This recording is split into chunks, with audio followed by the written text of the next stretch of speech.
Welcome to the Hoodoo and Chill podcast, the number one hoodoo and spirituality based podcast bringing awareness to African American spirituality in a wide range of thought provoking topics. I am Papa Seer, your host, your narrator, and your storyteller.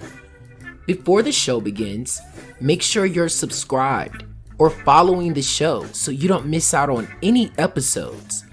And as always, donations of love keep our podcast alive and give us the ability to upgrade the show, enhance our content, and most importantly, do what we love. You can use any link in the description to send your donation of love today. Now, let's start the show. In the shadow of Florida's palm-lined beaches and lively theme parks, a darker narrative unfolds. A story of a land sought after by many, where nations clashed in their quest for dominance. Yet, within this conquest and conflict, the Black American experience holds a unique and pivotal place. Florida, a region that witnessed the ebb and flow of power, also became the first free and fortified settlements for Black Americans. Here, against the backdrop of sunsets that paint the skies in hues of orange and pink, a different kind of history was written. One where individuals fought not only against the forces of colonization, but also for their own freedom. In the early years of the 18th century, a unique sanctuary emerged in Spanish Florida, providing refuge for escaped slaves and reshaping the dynamics of power in the southeastern colony. This is the story of Fort Mose, a haven for freedom. In 1689, Spanish Florida had become a haven for escaped slaves from the harsh Virginia colony. In 1693, King Charles II of Spain issued a royal decree proclaiming that runaways would be granted asylum in Florida. By the 1700s, St. Augustine was home to a growing maroon colony. Governor Montiano in 1738 ordered the construction of Fort Mose north of St. Augustine. Fugitive slaves were directed there, given freedom if they accepted Catholicism and served in the militia. Francisco Menendez, a Mandinga from Africa, emerged as a leader of the settlement, defending St. Augustine against British attack in 1728. Word of Fort Mose spread to the British colonies, attracting escaping slaves. It became a symbol of liberty and a destination for those seeking freedom.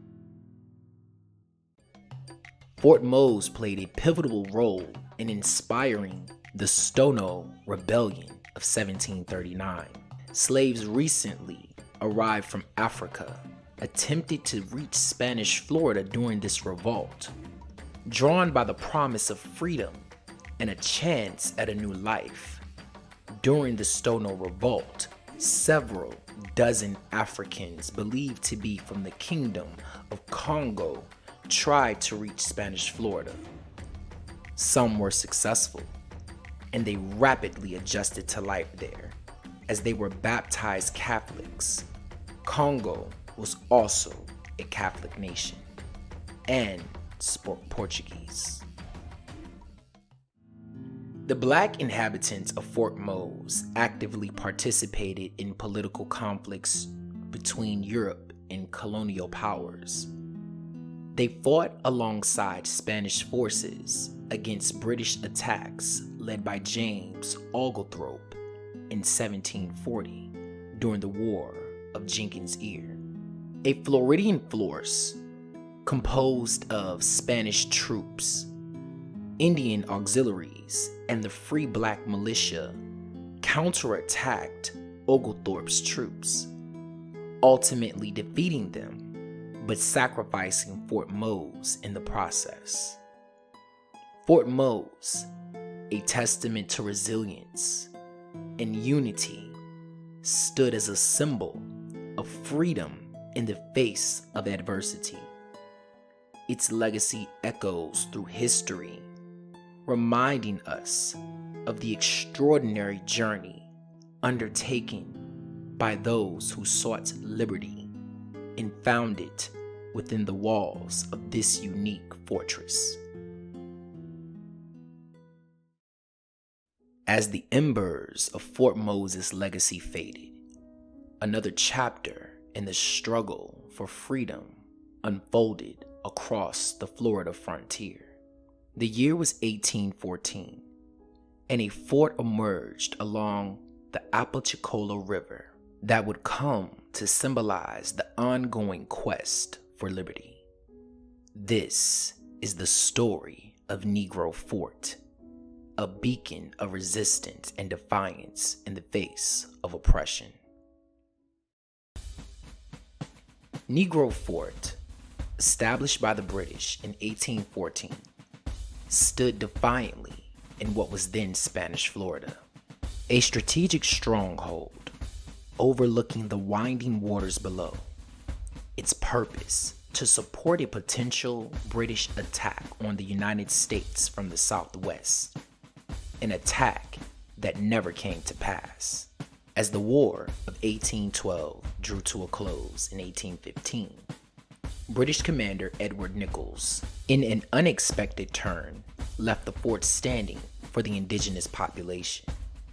But fate had a different plan. Instead of returning to nature, the fort became a symbol of resilience for those seeking freedom. A group of renegade blacks determined to forge their own destiny took control.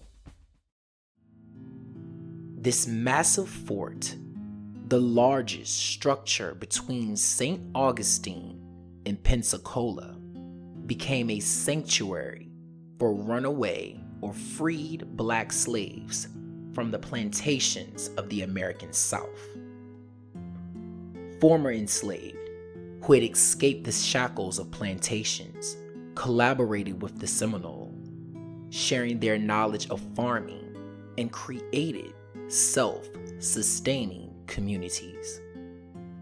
The arrival of Creek individuals placed an immense strain on the fort's resources. Commander Edward Nichols himself couldn't help but acknowledge the profound challenges in providing support for the starving and resource-deprived Creeks who sought refuge in this corner of the world. The dynamic at Fort Negro unveiled a network of interactions and alliances during a turbulent period in the southeastern United States. The struggle for survival became a shared experience, highlighting the intricate relationships between different groups. Guided by the leadership of a black man named Garçon and an unnamed Choctaw chief, the residents of Negro Fort not only protected their community, but also conducted daring raids along the Georgia border. The fort became an oasis for fugitives escaping oppression. Individuals escaped from as far as Virginia and the Mississippi Territory to seek sanctuary within its walls.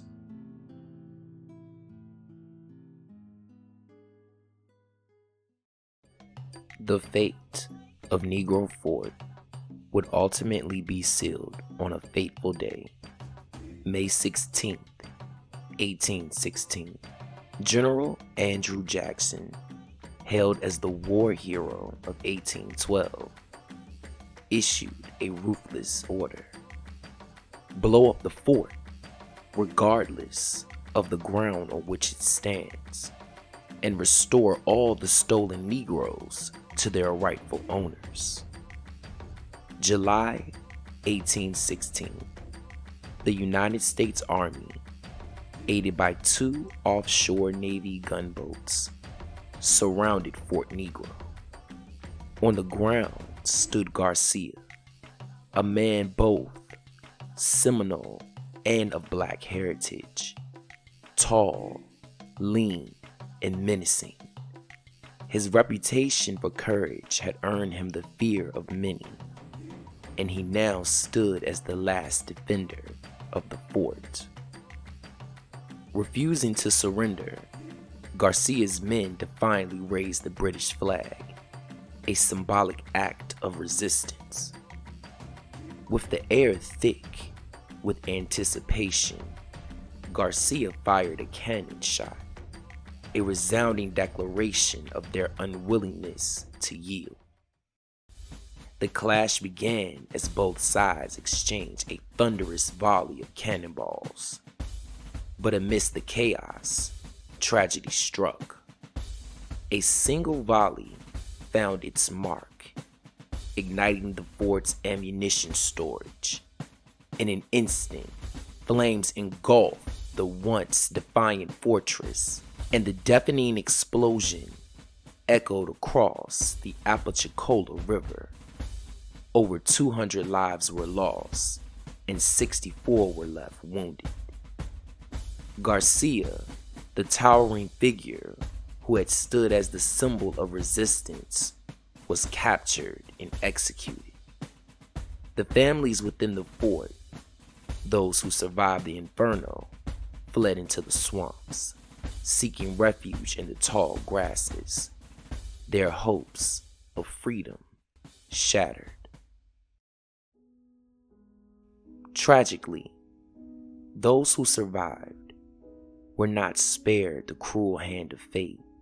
Despite being born in Florida and never having known the chains of slavery, they were captured and sent back to servitude. The legacy of Fort Negro is etched in the annals of history, a testament to the resilience, sacrifice, and the relentless pursuit of freedom. Join us as we reflect on the echoes of the Negro Fort Massacre, a somber chapter in the struggle for liberty, where the flames of defiance flickered, only to be extinguished by the relentless forces of power and prejudice.